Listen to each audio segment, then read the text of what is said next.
दोस्तों अगर आप जानना चाहते हैं कि जीपीएस क्या है और ये कैसे काम करता है तो आप ये वीडियो देखते रहिए और मैं आपको इस बारे में पूरी जानकारी देने वाला हूं। नमस्कार दोस्तों, मेरा नाम है गौरव, आप देख रहे हैं टेक्निकल गुरुजी। चलिए शुरू करते हैं।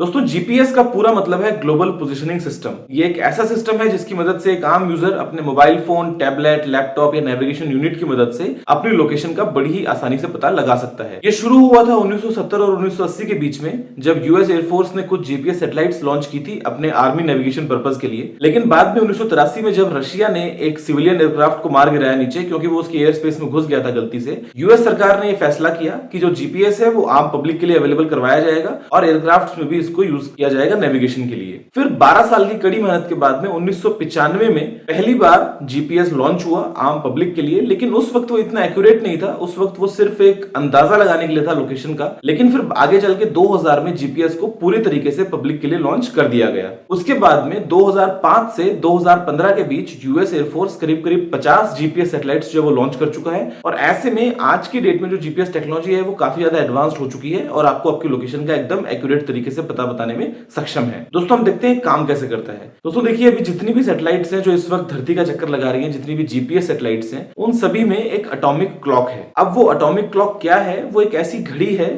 जो करोड़ों साल बाद भी एकदम एक्यूरेट बनी रहती है। एक सेकंड, एक मिली सेकंड का भी आपको बिल्कुल भी टाइम में फर्क नहीं नजर आता है। ऐसे में वो जो सैटेलाइट्स हैं वो धरती पे सिग्नल छोड़ती रहती हैं और वो जैसे जैसे सिग्नल छोड़ती हैं, हर सिग्नल के साथ में वो सिग्नल कब भेजा गया था वो टाइम भी साथ में जोड़ देती हैं। और वो जो सिग्नल छोड़ती हैं उसकी जो स्पीड होती है वो होती है 50 बाइट्स पर मिनट, यानी कि बहुत ही छोटा और बहुत ही एक स्लो सिग्नल होता है। अब एक मोबाइल फोन जो है वो कोशिश करता है, उसमें एक जीपीएस का रिसीवर लगा होता है, ट्रांसमीटर नहीं होता है। वो रिसीवर ये कोशिश करता है कि वो ज्यादा से ज्यादा सैटेलाइट से लिंक बना सके और सभी के सिग्नल को रिसीव कर सके। अगर एक मोबाइल फोन या अगर एक जीपीएस यूनिट 3 सैटेलाइट से लिंक बनाने में कामयाब हो जाता है तो वो आपको आपकी लोकेशन का पता बड़ी ही आसानी से बता देता है। वो क्या करता है, उसको जब सिग्नल मिलता है तो वो उसको पता होता है कि सिग्नल भेजा कब गया था, उसको ये भी पता होता है कि उसको सिग्नल मिला कब है, और उसके हिसाब से वो माइनस करके अपनी जो दूरी है उस सैटेलाइट से वो पता लगा लेता है। ऐसे में अगर 3 सैटेलाइट्स मिल जाती हैं तो उसको अपनी एकदम एग्जैक्ट लोकेशन का पता चल जाता है। अगर हम एक और सैटेलाइट जोड़ दें, यानी कि अगर 4 सैटेलाइट्स उसको फोन को मिल जाती हैं या जीपीएस यूनिट को मिल जाती हैं, तो वो अपनी समुद्र तल से ऊंचाई का पता भी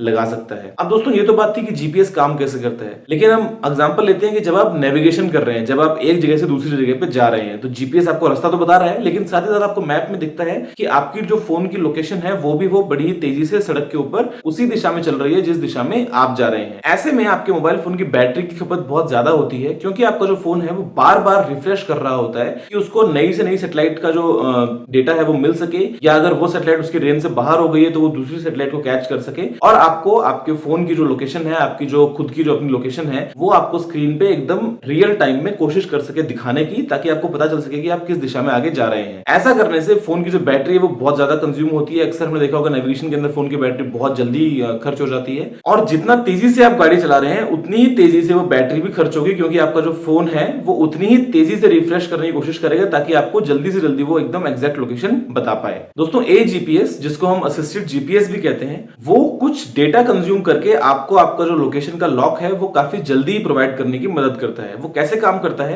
कि वो आपके फोन का जो मोबाइल नेटवर्क है उसकी लोकेशन के हिसाब से आपके फोन के ऊपर के आकाश में जितनी भी सैटेलाइट्स मौजूद हैं उनकी इंफॉर्मेशन पुल करने की कोशिश करता है उस वक्त, और फिर जब आपका फोन जीपीएस के लिए सर्च कर रहा होता है तो वो सिर्फ उन्हीं सैटेलाइट्स को टारगेट करता है, जिसकी मदद से आपका जो फोन है वो जल्दी से अपनी लोकेशन का लॉक प्राप्त कर लेता है। जीपीएस के अलावा एक और नेविगेशन टेक्नोलॉजी भी है जिसको हमने नाम दिया है ग्लोनास। ये एक रशियन टेक्नोलॉजी है, लेकिन ये इतनी ज्यादा पॉपुलर नहीं है। जीपीएस आज की डेट में आपको लगभग हर स्मार्टफोन में मिल जाएगा, लेकिन कुछ ही स्मार्टफोन्स ऐसे हैं जो ग्लोनास को भी सपोर्ट करते हैं। अगर आपके फोन में भी ग्लोनास का सपोर्ट है, इसका मतलब ये कि आप अगर जीपीएस सैटेलाइट्स को नहीं देख पा रहे हैं आपका फोन, तो आपको दोनों का फायदा होता है कि आप ग्लोनास की मदद से भी अपनी लोकेशन का पता लगा पाते हैं। आने वाले दिनों में जो यूएस एयरफोर्स है वो कोशिश कर रही है जीपीएस को इंप्रूव करने की, ताकि आप कम से कम बैटरी खर्च करने के बाद भी अपनी लोकेशन का जल्दी से जल्दी और एकदम एक्यूरेट पता लगा पाए। साथ ही साथ यूरोपियन यूनियन भी एक टेक्नोलॉजी पे काम कर रही है जो जीपीएस के साथ मिलकर काम करेगी और आपको आपके लोकेशन का पता लगाने में और मदद करेगी। दोस्तों उम्मीद करता हूं वीडियो आपको पसंद आया होगा और आप जान गए होंगे कि आपके फोन में जो जीपीएस है वो कैसे काम करता है। अगर वीडियो पसंद आया तो उसको आप जरूर से लाइक और शेयर कीजिए। अगर आपका कोई भी सवाल या सुझाव हो तो नीचे कमेंट करना ना भूलिएगा, और अगर आपने टेक्निकल गुरुजी को अभी तक सब्सक्राइब नहीं किया है तो इस लाल बटन पर क्लिक करके आप चैनल को सब्सक्राइब कर लीजिए, क्योंकि मैं आपके लिए रोजाना एक नई टेक वीडियो लेके आता रहता हूं। अभी के लिए इतना ही। जय हिंद, वंदे मातरम।